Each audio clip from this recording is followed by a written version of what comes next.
रब्बी शुरह ली सदरी वयस्सिर ली अमरी वहलुल उक़दतम मिन लिसानी यफ़क़हू क़ौली। किसी ने मुझसे सवाल पूछा कि एक नमाजी इंसान अगर कोई कबीरा गुनाह करता है तो क्या उसके बाकी अमाल ज़ाया हो जाएंगे या बस उसका गुनाह लिखा जाएगा। आज हम इसी टॉपिक पे बात करेंगे। ऐसा बिल्कुल नहीं कि अगर आप नमाज पढ़ते हैं और आप ये सोचें कि मैं तो ये भी गुनाह करता हूँ तो क्या मेरी नमाज कबूल होगी, इसीलिए मैं नमाज पढ़ना ही छोड़ दूं। बिल्कुल नहीं, बल्कि आपने वो गुनाह छोड़ना है जो आप करते हैं। अगर आप कोई कबीरा गुनाह करते हैं तो वो अपनी जगह, उसकी सजा अपनी जगह, लेकिन नमाज का सवाब आपको मिलेगा, लेकिन आपके नेक अमाल जाया नहीं होंगे। उससे आपको नमाज का सवाब भी मिलेगा। क्या पता आपकी नमाज उस बुराई से जो आप करते हैं वो आपसे दूर कर दे।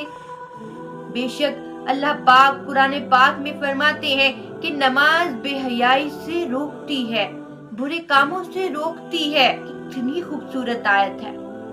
तो अगर हम नमाज पढ़ते हैं तो क्या पता जो कबीरा गुनाह हमारी जिंदगी का हिस्सा है हम वो छोड़ दें। ऐसा भी तो मुमकिन है। फिर उसके बाद मैं आपसे बहुत ही खूबसूरत एक हदीस शेयर करूंगी। हदीस में आता है कि जब कोई इंसान नेकी का इरादा करता है तो अल्लाह पाक उसका सवाब उसके नामा अमाल में लिख देते हैं। अल्लाहु अकबर। और जब कोई बुराई का इरादा करता है तो जब तक वो बुराई कर न गुजरे वो नहीं लिखी जाती। प्यारी हदीस है। और हमारा रब कितना गफूर रहीम है कि हम इरादा करते हैं नेकी का तो वो हमारे नामा अमाल में लिख दी जाती है। वो हमारी जिंदगी में जैसे शामिल हो गई। और हम बुराई का इरादा करें तो जब तक हम वो कर न गुजरे वो नहीं लिखा जाता। बहुत सारे लोग ऐसे हैं जो नेकी करते हुए सोचते हैं कि हमारी जिंदगी में तो ये भी गुनाह है, हमारी जिंदगी में तो ये भी गुनाह है, तो क्या हमारी ये नेकी कबूल होगी, क्या हमारी नमाज कबूल होगी। कुल ऐसा नहीं सोचना। नमाज तो किसी सूरत भी नहीं छोड़ी जा सकती। ये एक ऐसा हुक्म है, ऐसे फर्ज की गई है हम पर। और ये नमाज ही आपको बुरे कामों से रोकती है, फहाश रास्तों से रोकती है। और कभी भी किसी को ताना मत दे कि तुम बड़े नमाजी बनते हो या बड़ी नमाजी बनती हो, तुम तो ये भी गुनाह करते हो, तुम तो ये भी गुनाह करती हो।